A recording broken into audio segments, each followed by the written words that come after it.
So, Gary Chichester, as we've determined in previous interviews, the first Pride March slash parade was right here in Chicago out of Washington Square Park on June 27th, 1970, commemorating the first anniversary of the Stonewall Inn uprising. So, what are you and your committees doing to apply for Park Service historical status? And what is the process they demand?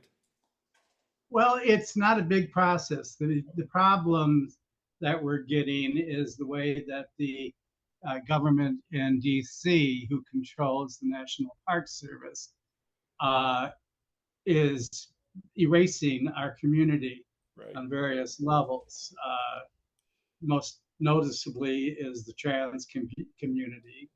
Yeah. The flag at the National Historic Landmark called the Stonewall National Park, you know, they won't let them. They took down their rainbow flag. You know, that's absolutely.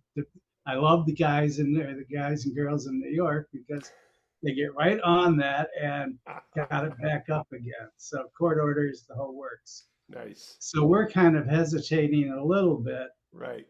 until the midterm elections, just because it will be less hassle. And I refuse to let this go on without our entire facet, be exposed to the community. It has to be LGBTQ plus, or we just don't want it. Well, let's go back to June 27th, 1970 on the day itself. What were the circumstances of the planning and how were the following logistics determined? Start and locations, length of the march, and timing. Well, we were a bunch of hippies, so that has to explain a whole lot right there. We weren't really planning out anything except to make some noise. Okay. And so and then we want to do it the easiest way. Washington Square Park, also known as Bughouse Square, was donated to the city many years ago with this sole thing about being a free speech area where people could get up there on their soapboxes and preach about anything they want to. And so no permit was ever necessary there. Well, the hippies did know that, because back in '68, the same thing is true of LaSalle and Clark Street. It's a free speech area in the park. So when the yippies came in during the anti-war Vietnam and they got gassed and they filmed stripped out of their cameras, that's where I got radicalized. Yeah. And got hit by a tear gas canister on top of it. Yeah. So it was a learning experience for me in '68. So we took some of that learning experience and the many others involved with the Gay Liberation Front, which is who actually did the Right. more radical than what came up after that. We thought, well, we should really, there's no one going to be down there on Sunday. Everybody else was planning an anniversary for Sunday, but downtown during those years was rather quiet. Stores were closed and everything else. So somebody, I don't know, I can't remember who, said, why don't we do it on Saturday? Because Right. that was the actual date of the actual event. Right. So that's what we did. And why don't we do it at Bughouse Square? Because we won't need a permit to gather. So that's what we did. So then when we did the gathering, there was, again, we couldn't march down the street because we didn't have a permit, but nothing stopped us from walking down the sidewalks. So that's what we did. We walked over to East Michigan Avenue, south to Wacker, and then into what's now Mayor Daley Center. Right. And then we did our little obligatory dance around the Picasso, as good hippies do. And we really didn't know if we were going to run into issues with people on the street, but we were a curiosity. But Square wasn't that far away because we do have pictures of us marching underneath the old United Artists Theater marquee, which blatantly says Myra Breckenridge. So we thought it was fitting. They were looking down on us, And that's kind of how it all started. That's great. New York and LA and just on different events that I'm in, people, why are they doing it in Chicago? Because nobody goes to Chicago. Yeah. Well, Chicago is a pretty happening town. Yep. And we have a really great uh, history, robust LGBTQ history. And it just upsets me when we're overlooked a lot. Yeah. Just like we're being erased. I've asked you this before, but I just wanted to reiterate. What communication network existed in the 1969-1970 era that got the news of the Stonewall Inn uprising to the gay community across the country, given that the mainstream media at the time never reported anything in regard to the gay community? Well, I was lucky. My partner at the time, Richard, and I were living in our Lincoln Park apartment. And Richard used to work for the Northwestern University Press with a gentleman by the name of Randall Mize.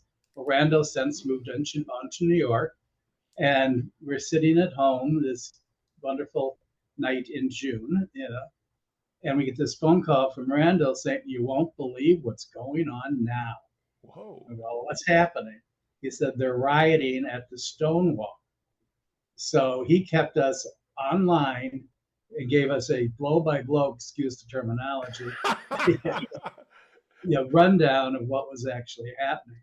That's how we learned about it. Right. And then you had Gay Liberation Front kind of pulled on because there are a lot of radical people, a lot of them from New York, who were going to school at the University of Chicago. That makes sense. So it kind of goes out and, it was kind of liberal campus. And word of mouth was the big thing we did. Mattachine Midwest, prior to that, which was a organization more conservative than the Gay Liberation Group, and that supported finding legal help for people that needed it, and they'd have a newsletter out. But it was a mimeograph sheet you'd find on the top of a cigarette machine in your local gay bar. And I made a point of always picking one up. Interesting.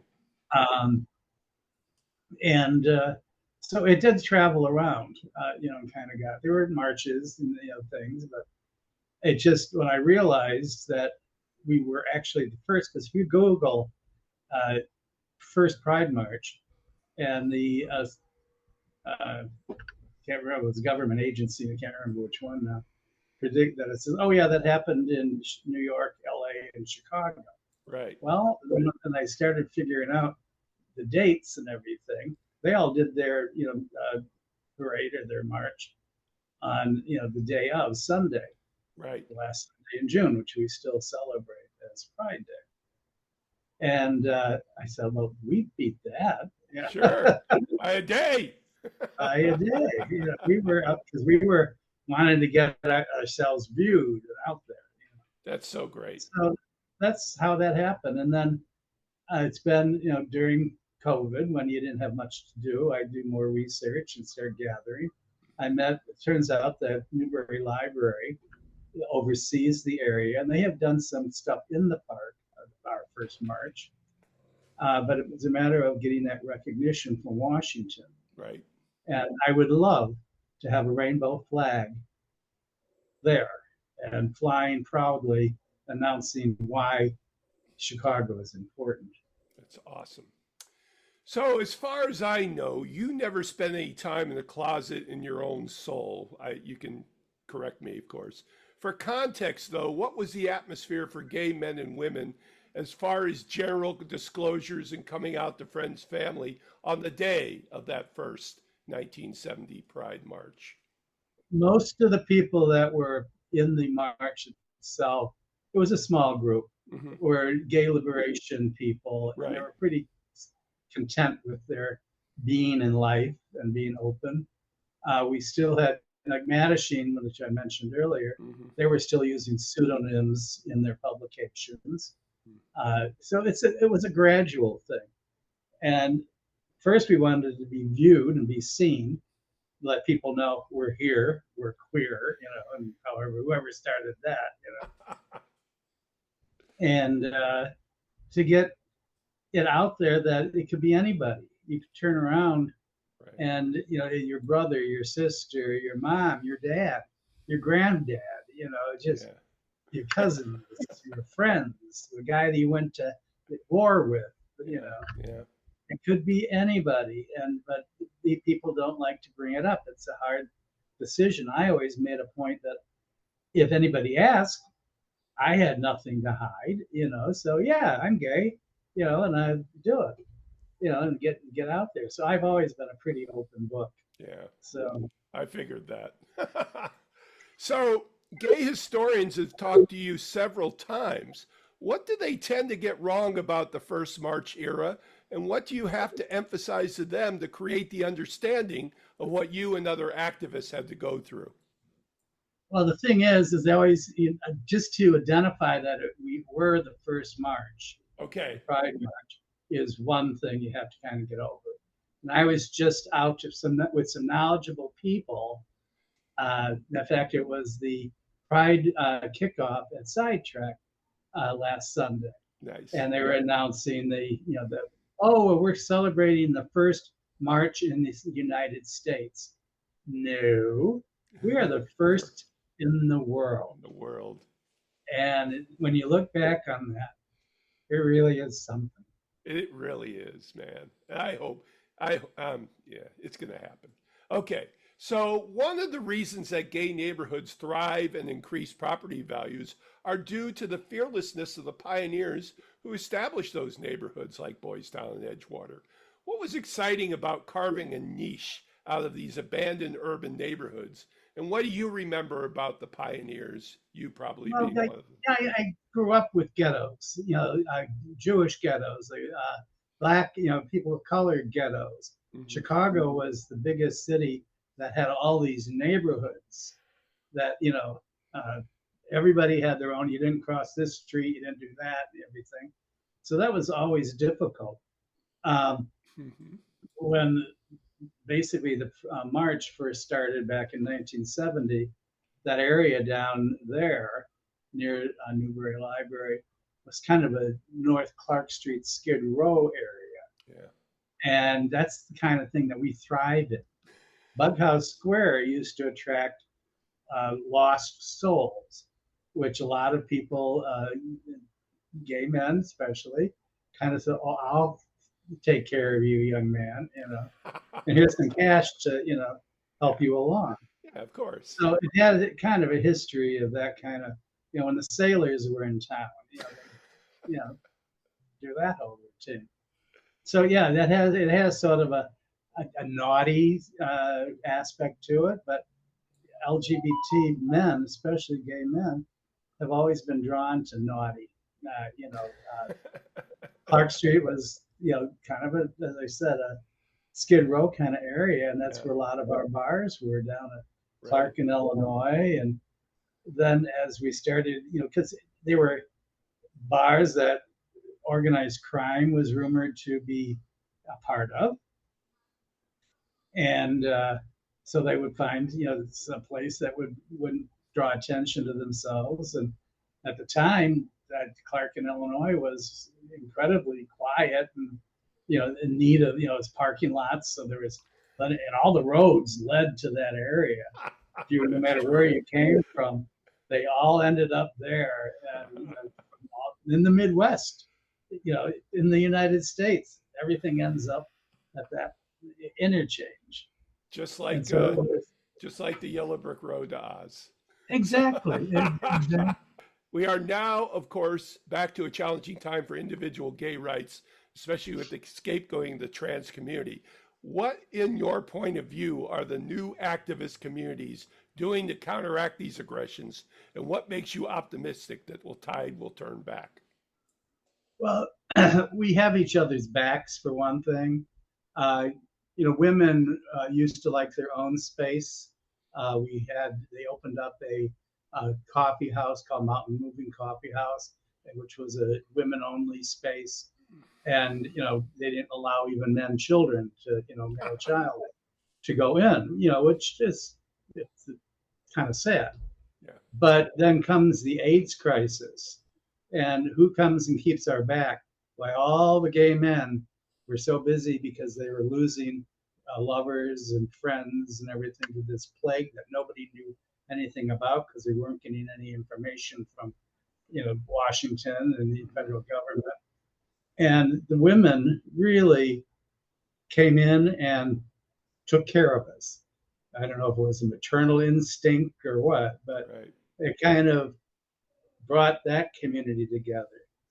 Back in the 1970s, you didn't really notice that we were so mixed between people of color, men and women, and just everybody kind of doing their thing. It Right. was pretty amazing. We weren't as regimented as we are today, and just a matter of getting us to accept each other. And that's why me personally, I just will not do a project like this without making sure that my trans brothers and sisters and people Right. of color are not all included in the wonderful thing called our rainbow community. That's so Because awesome, it Gary. is. It's so awesome, Gary. What would be the first line of a speech that you would give on the day that the Park Service designates Bughouse Square, aka Washington Square Park, a National Historical Site? What would be that first line in the speech? We have made history. We will not be erased. We are vibrant Chicago and brought to you the first march in the world. This is Patrick McDonald for HollywoodChicago.com. Copyright 2026.